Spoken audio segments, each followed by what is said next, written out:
Alhamdulillahilladzi arsala rasulahu bil huda wa dinil haqq liyudhhirahu 'ala dini kulli wa kafa billahi syahida.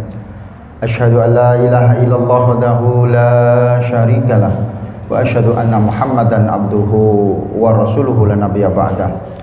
Allahumma shalli wa sallim wa barik ala nabiyyina Muhammad wa ala ali Muhammad. Rabbi shrah li sadri wa yassir li amri wahlul 'uqdatam min lisani yafqahu qawli, amma ba'du. Ma'asyiral muslimin, ibu-ibu jamaah kajian Ahad siang rahimakumullah. Pada kesempatan yang berbahagia ini, marilah kita bersyukur kepada Allah, masih diberikan oleh Allah kesehatan, kekuatan, kenikmatan. Sehat semua Bapak Ibu? Alhamdulillah. Senantiasa bersyukur kepada Allah adalah kunci kebahagiaan kita. Karena pada siang ini, di antara kita ada yang dipermudah, ada yang diuji oleh Allah. Maka yang hari ini hadir merupakan kenikmatan, diberikan kemudahan oleh Allah, diringankan jalannya. Semoga setiap langkah kita dari rumah kita menuju majelis taklim ini dicatat dan dibalas dengan sebaik-baik balasan oleh Allah Subhanahu wa taala. Marilah dengan senantiasa meningkatkan kualitas iman dan takwa untuk senantiasa atiullaha wa atiur rasul wa ulil amri minkum. Taat kepada Allah, taat kepada Rasulullah, dan taat kepada para pemimpin-pemimpin kita. Ketika setiap pribadi mukmin, ketika setiap individu muslim senantiasa atiullah, atiur rasul wa ulil amri minkum. Taat kepada Allah, taat kepada Rasul, dan taat kepada para pemimpin-pemimpinnya, maka balasannya adalah syurga. Mugi-mugi jamaah niki benjing reunian di surganya Allah. Kedua kalinya salawat serta salam senantiasa tercurahkan kepada baginda Rasulullah Muhammad sallallahu alaihi wasallam. Allahumma sholli ala Muhammad. Manusia utama, pribadi yang mulia, teladan yang luar biasa, Rasulullah Muhammad sallallahu alaihi wasallam. Mugi-mugi kelak di akhir zaman, ketika hari penghisapan, keluarga kita, suami tercinta kita, anak-anak tercinta kita, istri tercinta kita, cucu cicit kita mendapatkan syafaat Rasulullah Muhammad sallallahu alaihi wasallam. Amin. Ketika kalinya saya ingin menyapa para pimpinan cabang Aisyah maupun pimpinan cabang Muhammadiyah yang hadir pada kesempatan yang luar biasa ini. Di sebelah kiri saya bapak-bapak yang ganteng, seragamnya keren, wedi dukur, brengose tebel. Wah, itu senior saya itu ya, Abah Masrud, luar biasa.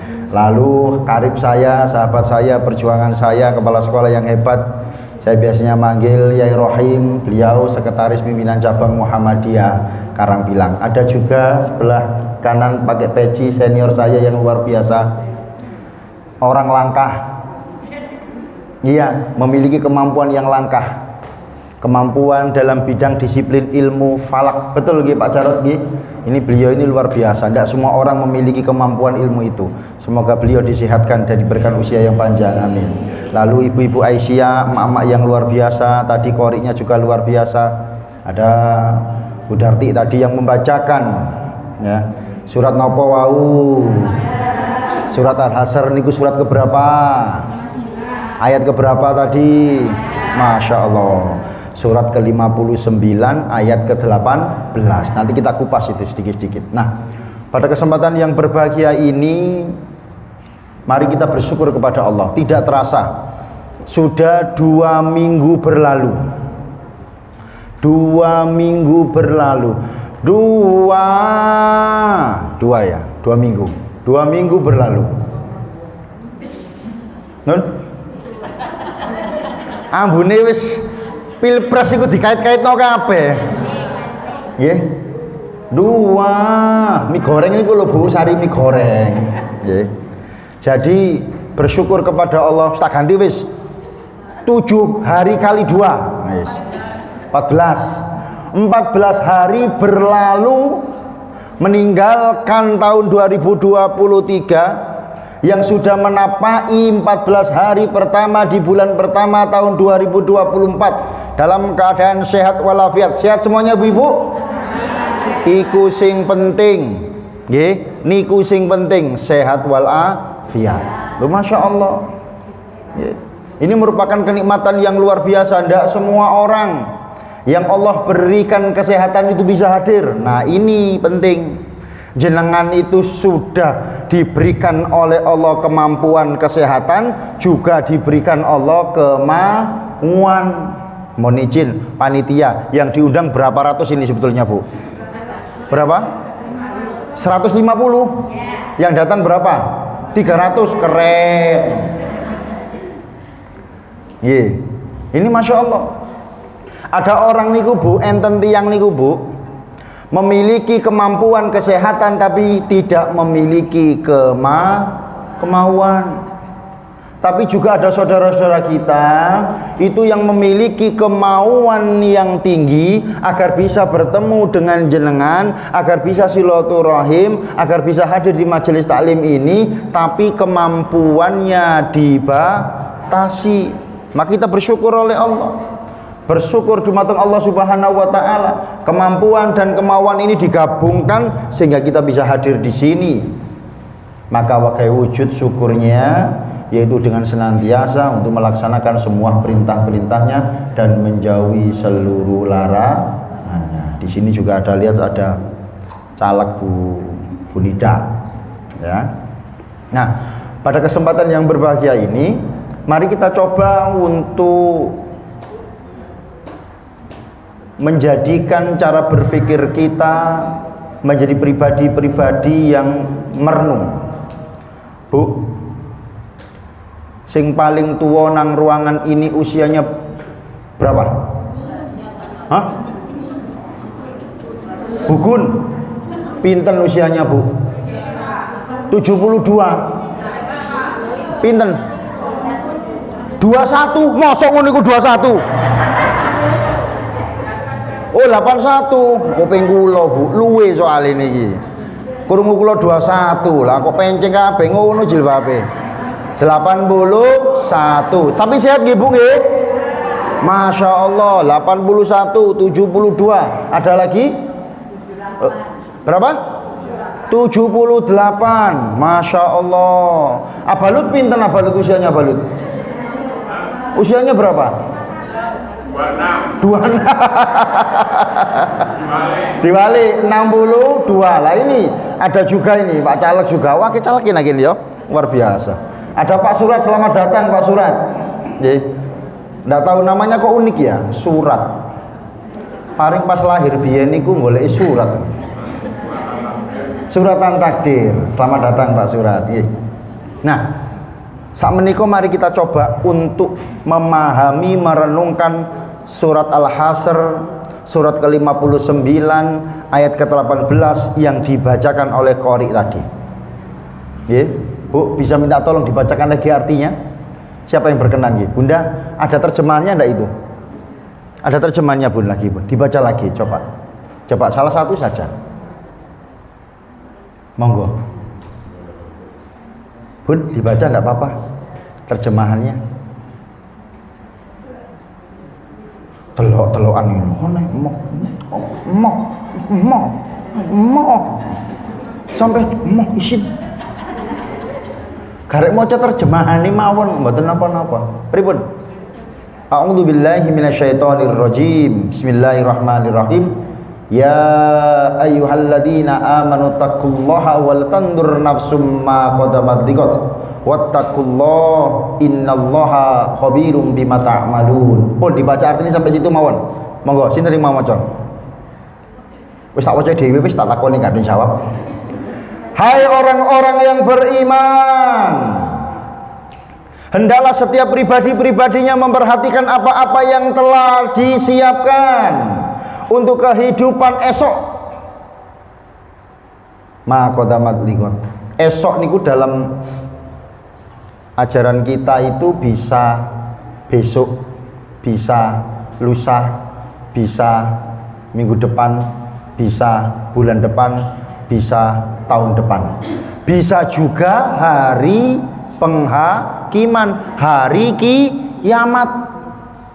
Bu, kira-kira jenengan kalau dimatikan oleh Allah siang sak menika siap napa mboten? Mboten, akeh jawab mboten nih. Lapo? Wong gorong tak pateni wiras kukerku nang omah, Pak.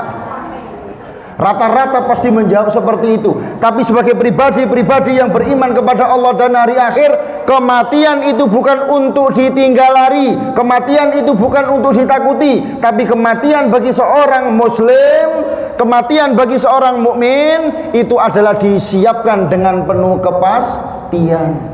Tidak ada yang tahu, tidak ada yang jamin jenengan itu usianya meskipun lebih sepuh daripada saya lebih muda, hidup saya lebih lama dari jenengan. Betul apa nggih?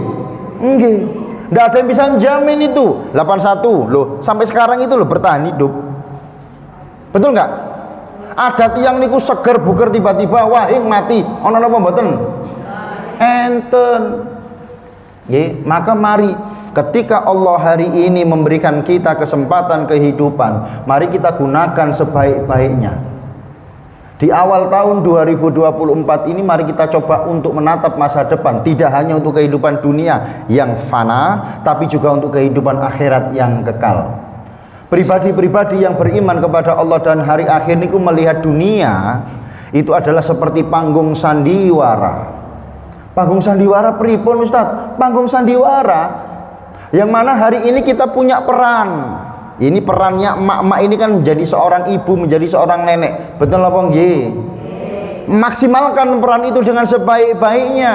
Karena pribadi-pribadi yang beriman kepada Allah dan hari akhir selalu yakin bahwasanya wa mal hayatad dunya ilal mataul ghurur. Dan tidaklah kehidupan dunia itu seperti panggung sandiwara, kesenangan yang menipu. Niku enten lagu niku, nek gak salah niku. Enten sing hafal mboten? Dunia ini panggung sandiwara. Ngoten nggih. Niku sing nyanyi sing rambutnya kerip wedhe niku nggih. Lah, sinten? Nah, nek jenengan apal berarti jenengan wis tuwek. Nggih napa mboten? Legend niku. Nggih, legend niku. Maka dari itu mari kita coba. Dunia yang fana ini, dunia yang penuh dengan fata morgana ini, pada hari ini 14 Januari itu tepat 1 bulan lagi dunia ini di belahan bumi Indonesia akan punya sandiwara. Nggih Bu, napa sandiwara iki? Nah, niku wau 14 Januari pas waktune 14 Februari tepat 1 bulan. Dunia ini belahan Indonesia akan pesta demokrasi. Bagaimana peran kita sebagai seorang muslim? Bagaimana peran kita sebagai seorang muslimah? Bagaimana peran kita sebagai emak-emak Aisyah mengasah membuka wawasan kita agar kita tidak salah pilih pemimpin. Saya bukan kampanye, saya tidak pendukung 1, 2 ataupun 3, enggak. Idola saya itu adalah Nabi Muhammad, selesai. Maka pada kesempatan yang berbahagia ini, mari kita coba untuk memahami bagaimana sih konsep kepemimpinan dalam Islam itu. Ketika seorang muslim menjadi seorang pemimpin, orang yang beragama Islam menjadi seorang pemimpin, kepemimpinannya bukan untuk kelompoknya. Ketika ia menjadi seorang pemimpin, maka ia menjadi pemimpin bukan atas golongannya sendiri, tapi untuk semua berdiri di atas golongan. Ngapunten, kadang-kadang di luar sana Islam itu kalau marginal, Islam itu kalau minoritas, Islam itu diintimidasi. Betul apa nggih? Lho nggih, niki blak-blakan mawon direkam mboten napa-napa. Di India, ini bukan provokasi ataupun hate speech, tidak. Di India niku ada ekstremis agama tertentu yang menekan, mengintimidasi umat Islam karena umat Islam minoritas. Nggih saestu. Atau yang hari ini rame di media sosial, senator di DPD di provinsi di Bali gitu, ujarannya itu adalah hate speech. Masya Allah, itu mengatakan apa itu penutup yang tidak jelas. This is Bali, this is not Middle East. Tidak boleh seperti itu. Coba Bu, Pak, ketika Konstantinopel pada tahun 1453 ditaklukkan oleh anak muda yang bernama sinten? Ayo, Sinten? Al-Fatih. Usianya masih muda, 21 tahun lebih 2 bulan, menaklukkan Konstantinopel. Ketika masuk di dalam gereja yang besar, kalau tidak salah itu namanya Hagia Sophia, masuk ke jantung pertahanan Konstantinopel, masuk dalam gereja yang besar, di dalamnya ada jemaat gereja. Ketika masuk dan berkata, Bapak Ibu sekalian, jangan khawatir, jangan takut. Ketika jenengan berada di dalam naungan kepemimpinan kekhalifahan kami, jenengan dilindungi. Tidak memandang agama jenengan apa, tidak memandang suku ras jenengan apa, tapi ketika di bawah naungan panji Islam, semua terselamatkan. Itu Islam, Bu. Lalu menunjuk salah satu seorang pendeta, Bapak pendeta, jenengan adalah juru bicaranya. Kalau jemaat jenengan ada yang disampaikan melalui sampaikan ke saya. Masya Allah, itu Islam. Jadi ketika seorang mukmin itu diberikan amanah, yang mana nanti amanah itu sedang diperebutkan pada tanggal 14 Februari 2024, harus cerdas. Nah, ini penting. Kenapa? Menjadi seorang pemimpin apapun itu, apalagi seorang muslim, keberadaannya, amanah yang diberikan kepada masyarakat itu untuk kebajikan dan kebaikan, untuk mencegah kerusakan. Maka pripun ini? Bagaimana kita coba untuk mencari kriteria calon pemimpin yang baik? Ada 7 syarat menjadi seorang pemimpin. Yang pertama, coba jenengan amati, seorang pemimpin itu harus memiliki jiwa problem solver, menyelesaikan masalah tanpa masalah. Gaden. Langsung apa sampean, Bu? Apal sampean? Gaden ngoten nggih. Pegadean. Oh iya, seorang pemimpin harus memberikan solusi. Seorang pemimpin harus menjadi problem solver, bukan problem maker. Keberadaannya dalam sebuah komunitas, keberadaannya dalam sebuah organisasi, itu selalu menjadi pemberi solusi. Sik.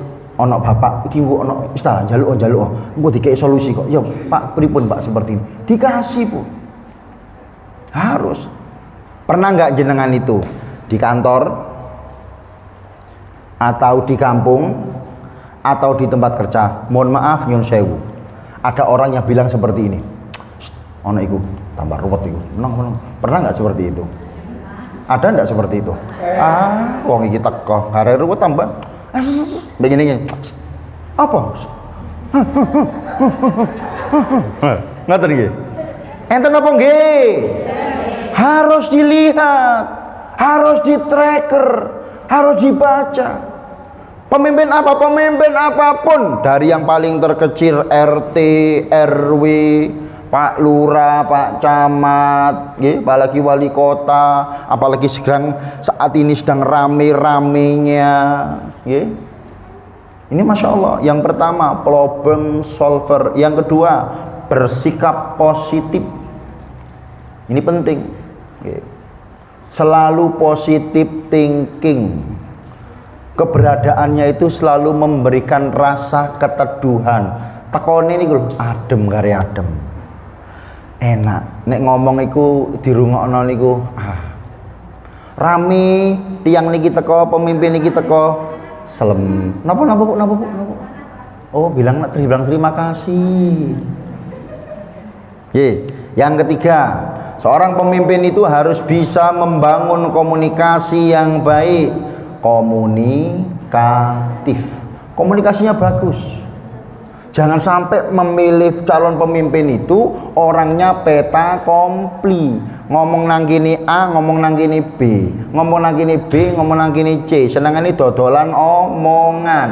Hati-hati. Dalam bahasa kita, jangan cari pemimpin yang kabur maktan indallahi antakuluna malataf alun. Senengane ngomong tapi tidak pernah bisa melakukannya. Komunikasi yang baik, membangun komunikasi yang baik dengan siapapun, berbicara dengan siapapun selalu menghormati lawan bicaranya. Masya Allah. Dan berbicara waqulu qaulan sadida, yang disampaikan, yang diucapkan itu adalah kebenaran tanpa mengurangi, tanpa melebihi, pas takarannya. Tanpa itu seperti itu. Calon pemimpinnya kudu digoleki. Piye? Harus yang komunikatif, Lalu yang keempat, inspiring. Calon pemimpin yang dipilih nanti, niku yang bisa menginspirasi. Asik kira. Lihat capaiannya. Ya. Mampu nggak mendorong orang lain untuk mencontoh. Mampu nggak mendorong lain untuk terdorong, tergerak, bergerak dan menggerakkan. Bisakah? Ini harus dicari. Penting, Bu. Lalu yang kelima, motivator. Bisa memberikan semangat pada orang-orang di sekitarnya. Nek tiang ini lagi sedih, ayo ta. Bu, perlu nggak motivator itu? Motivasi itu penting apa mboten? Penting. Tidak ada orang di dunia ini yang tidak punya masalah. Betul apa nggih? Iya, Bu. Kados ngeten iki. Ayu-ayu. Bersih-bersih, kodonge Jawa-Jawa. Tapi nek nang omah lapo sampe niku gawe daster bolong kabeh ngoten niku. Nek ketemu isis. Nek pengajian niku masyaallah persiapane. Pengajian jam piro? Jam 1, jam 12 iku wis mempersiapkan ini wis. Golek kelambi sing cocok. Kodonge dipakno mbek klambine, Pomene biyen niku ana masker-masker ngono ditepak-tepakno, ngoten nggih. Wis, motivator niku penting. Memotivasi agar kita motivasi. Sama dengan ibu-ibu majelis tablik Aisyah, selalu memotivasi, Bu, datang Bu rawuh. Datang is untuk ilmu, untuk kue, untuk barokah, untuk pahala, tambah seduluran, iso ketemu Bapak Surat. Ketemu dewan-dewan yang lain, itu Masya Allah. Ini penting. Ketemu Pak Maslut, Pak Maslut ini kelihatannya kalau dulu waktu muda bahaya kelihatannya. Cool tampilannya, Bu. Masya Allah. Nah ini penting, motivator. Itu ciri yang kelima. Bu, dicatat nggak mau? Yang pertama apa sih? Problem solver. Yang kedua? Positive thinking. Yang ketiga, membangun komunikasi yang baik. Yang keempat, inspirasi. Yang kelima, motivasi. Yang keenam, blater. Napa blater niku? Supel. Napa malih? Niku lho, sing napa krepyek. Krepyek. Sapa sing ngomong mau? Kula sing ngomong keliru. Blater, supel, grapya, gampangan, entengan, sepenting ojo panjang tangan. Entengan tiang ini ku, grapya, sumeh, blater, sama orang niku cepet, napa Bu? Akrab, nggih. Enten tiang niku kan rodok, sing rodok ngene niku napa niku? Congkak. Sombong. Mboten oleh pemimpin itu blater. Pemimpin itu yang seluman-selumunan, ayo rono. Blater. Sekarang ini kan banyak orang yang suka menyapa kita ya. Apalagi menjelang 30 hari ini ya, banyak orang baik ya yang tiba-tiba kenal sama kita ya. Datang gitu ya. Cari ngakano gawe ning ngono ngekei sembako ngono ya. Ngapi iku, Bu? Gak apa-apa. Ditolak apa diterima? Diterima. Wong orang berbuat baik kok nggak diterima. Ya Pak Surat ya. Oh iya, harus itu ya. Kalau ada orang baik terima aja. Wong ki lho biasane gak tau nyomo aku sing guyu, ketemu ngono. Ndak apa-apa. Jarang ketemu saiki nyopoan terus ndak apa-apa. Musime wong dadi apik iki, Bu. Banyak orang baik di sini. Nah, itu penting. Guyuan sumean kok mbok nidak iku sumean itu ya. Ya guyu ngene ya. Nah ini Masya Allah ya. Nah, blater. Lalu yang ketujuh blusukan. Podo iki mbek blater iki. Saiki ku akeh wong gak jelas mau teko blusak-blusuk gitu ya. Makanya jenengan harus hati-hati ya. Harus hati-hati. Tapi blusukan ini bisa positif, Bu. Amirul Mukminin Umar ibnu Khattab suatu malam, tengah malam itu blusukan. Berjalan di lorong-lorong rumah rakyatnya. Dalam satu kesempatan ada sebuah rumah yang lampunya belum dimatikan. Terdengar sebuah percakapan seorang ibu dan anaknya. Sang ibu ini diingatkan oleh putrinya, "Bu, pun ngoten, mboten nangsal niku." Arek cilik menengok aja melok-melok. Kan ngono sampean besani. Nek anak sampean ngene, "Bu, kalau kaya kon ngomong ae." Itu diingatkan sama putrinya, "Bu, ndak boleh itu." Apa yang dilakukan ibunya? Mencampur susu murni dengan air. Ibunya bilang gini, "Nduk, nang pasar kon mau," bahasa wong Kedurus sih. Nang pasar, pasar Kedurus nang ngono ya. Nang pasar iku mau dagangane awak dhewek iku sik akeh dhewe. Solo entah. Wong-wong iku dagangane entek. Soale murah. Lebih murah teko kene. Loh, kenapa Bu kok murah? Soale yang ini iki. Murni sak liter dicampur banyu 2 liter dadine 3 liter. Dicampur. Loh, Bu itu kan ndak boleh. Loh, nek gak ngono gak mangan, Nak. Wis takon menengo. Ndak Bu, ndak boleh itu menengo. Loh, nek Amirul Mukminin tahu bagaimana, Bu? Amirul Mukminin tidur, padahal Amirul Mukminin di sebelah. Mendengar percakapan dua insan ini, ibu dan anak. Amirul Mukminin mendengarkan dengan baik. Amirul Mukminin tidur, kata sang ibu. Anaknya jawab lagi, kalau Amirul Mukminin tidur, Tuhannya Amirul Mukminin Allah tahu, Bu. Ibu diam. Ibunya diam. Terus diringkesi. Amirul Mukminin pulang, gugah anak-anaknya. Tangi. Salah satunya itu Asim. Sim, nggih ya. Iku anaknya Amirul Mukminin. Nek anak sampean, tangi. Mesti Bu, mau turun anak kaki. Tangi. Mesti Bu. Ndak Ibu ya. Oh ndak. Ini anak aja. Tangi. Napa? Bahasane. Namanya Asim ini putranya. Mene ikut abi, rabi. Lu enake turu-turu digugah dikongkon rabi. Meneng nurut. Besok paginya didatangi rumah ini. Setelah belusuan malamnya itu Bu didatangi.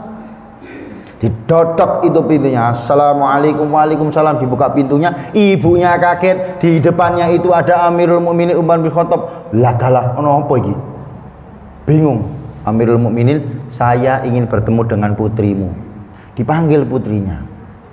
Ada apa ya Amirul Mukminin? Akan aku nikahkan putraku dengan putrimu. Masya Allah. Asim itu nikah dengan putrinya penjual susu tadi itu. Itu dalam sejarah ditarik beberapa keturunan. Cucunya itu adalah khalifah yang mendapatkan gelar julukan Umar the Second. Sinten? Umar bin Abdul Aziz. Loh, Masya Allah. Itu Masya Allah, Bu. Karena Umar bin Khattab, Amirul Mukminin Khattab, niku mengetahui tauhidnya, keimanannya putri sang penjual susu tadi luar biasa. Menerapkan sebuah ayat, innallaha khabirum bima ta'malun. Sesungguhnya Allah mengetahui apa-apa yang kita lakukan, baik yang terang-terangan maupun sembunyi. Lu Masya Allah, dikawin Bu. Dan keturunannya itu Masya Allah. Jadilah salah satunya itu adalah Umar bin Abdul Aziz. Masya Allah. Nah, ini belusuan. Makanya besok kalau ada orang belusuan diterima saja, Ibu nggih. Sampeyan lapo? Ngrungokno kupingku ta? Kate lapo? Kayak sembako ta? Wah. Enggak apa-apa, ditanyai aja, ya. Nah, dalam model kepemimpinan Islam kita punya role model. Contoh standar kepemimpinan yang luar biasa, yaitu sinten? Nabi Muhammad. Nabi Muhammad ini merupakan orang paling hebat di dunia.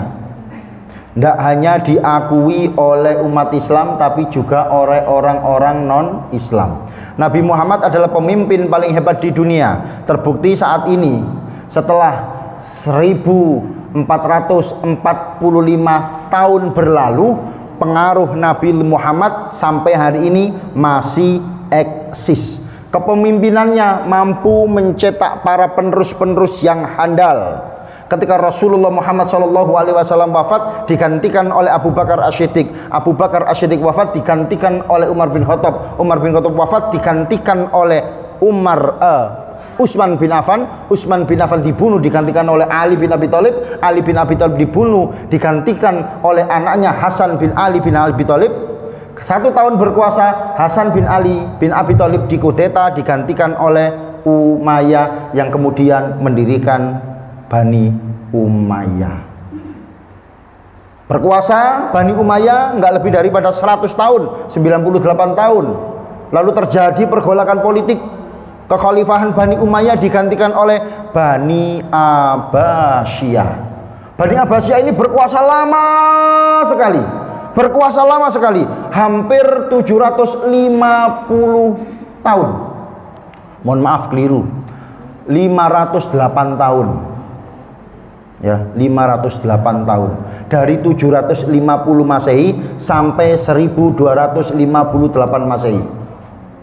750 sampai 1258 itu 508 tahun. Selama berkuasa itu mampu menghasilkan khalifah-khalifah yang luar biasa. Salah satunya yaitu Al-Hadi, salah satunya lagi adalah adiknya Al-Hadi, yaitu Harun Al-Rasyid. Wah, ini Masya Allah ini kalau dibedah. Nah, bagaimana sosok pemimpin ideal, pemimpin Islam yang luar biasa? Mari kita teladani Rasulullah Muhammad SAW yang oleh seorang penulis Inggris, dari Inggris, yang berkebangsaan Inggris, dalam bukunya The 100 Ranking of the Most Influenced Person in History. Ayo, sapa sing iso menerjemahkan dapat hadiah pecel wak kani sing paling pedes. 100 orang paling berpengaruh dalam sejarah manusia sampai hari ini loh. Yang ditulis oleh Michael H. Hart. 100 tokoh paling berpengaruh dalam sejarah. Ya. Michael Hart ini menempatkan Nabi Muhammad SAW ini menjadi orang paling berpengaruh nomor 1. Itu alasan yang pertama. Alasan yang pertama, karena beliau tidak pernah terlibat dalam penyimpangan-penyimpangan sosial, meskipun hidup pada masa jahiliyah yang luar biasa rusak akhlaknya. Moh limo iku lengkap nang Arab pada waktu masa jahiliyah. Nabi Muhammad ini ditulis oleh Michael Hart. Michael Hart ini nulis, tidak sekedar nulis, bukan berdasarkan argumentasi belaka, tapi berdasarkan research, penelitian. Tidak pernah berbohong, tidak pernah menipu, tidak pernah berzina, tidak pernah mabuk-mabukan, sebagaimana yang dilakukan oleh masyarakat Arab pada waktu itu. Yang kedua, satu-satunya orang dalam sejarah yang sangat berhasil dalam hal keagamaan dari asal usul yang bersahaja, mendirikan dan mengembangkan agama yang paling banyak diyakini dan dipeluk di seluruh dunia sampai saat ini, sangat efektif ketika memimpin. 14 abad pasca wafatnya beliau, pengaruhnya sampai hari ini masih kuat. Loh, ini tulisannya Michael Hart. Nabi Muhammad ini adalah pribadi yang luar biasa, ya, mampu membawa jazirah Arab yang terbelakang menjadi wilayah yang penuh dengan peradaban. Minad dulumati ilan nur, dari zaman yang penuh dengan kegelapan menuju dengan zaman yang penuh dengan pencerahan. Masya Allah, Bu. Arab dulu tidak ada yang lihat. Orang Eropa itu tidak mau datang ke Jazirah Arab. Kenapa? Padang, pasir, tandus.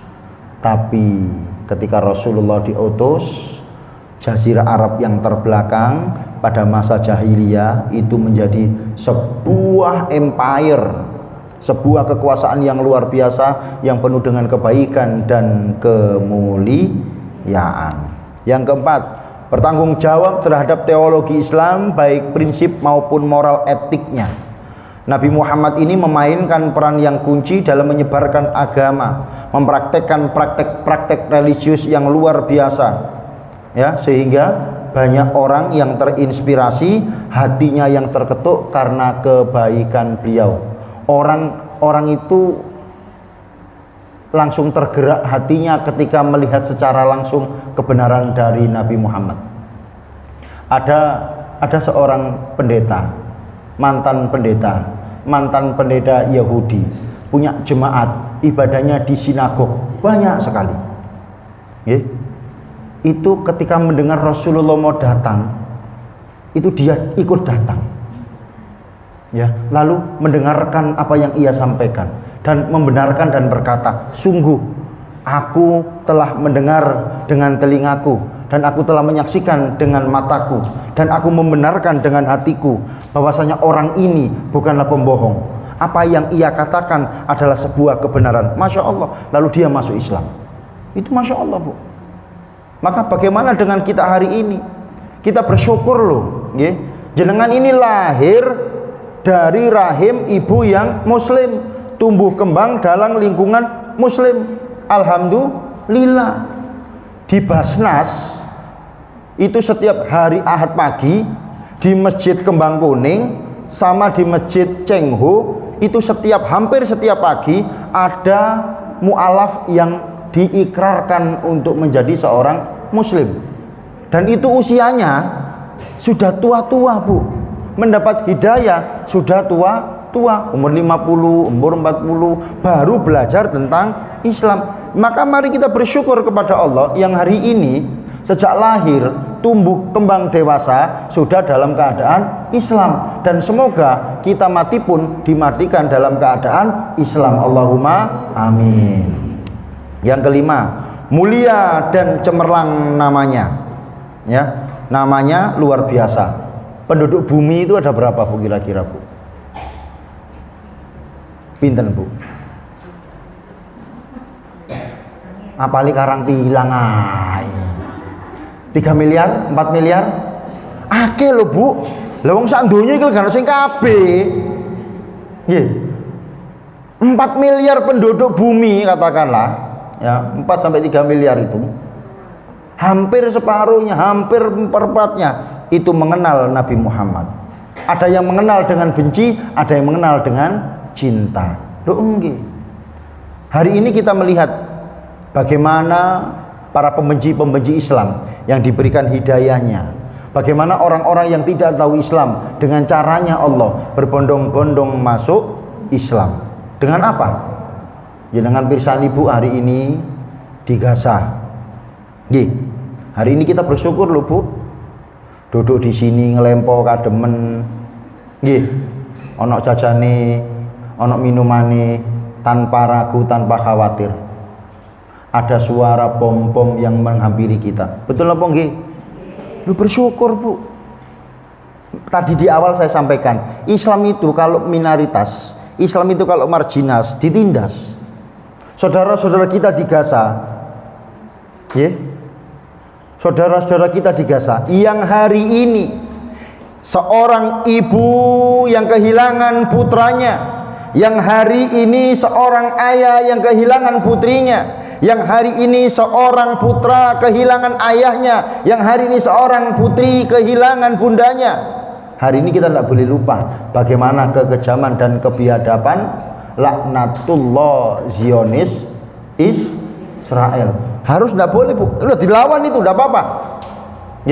Karena penjajahan di atas dunia itu harus dihapuskan karena tidak sesuai dengan peri keadilan dan peri kemanusiaan. Maka nanti ketika jenengan pilih pemimpin-pemimpin kita, cari pemimpin-pemimpin yang tegak lurus membela kepentingan-kepentingan umat, khususnya umat Islam, yang berdiri tegak untuk menyuarakan kebenaran, yang berdiri tegak untuk membasmi kebatilan. Harus itu, Bu. Nah, hari ini kita 14 Januari, 30 hari persis menjelang pesta demokrasi.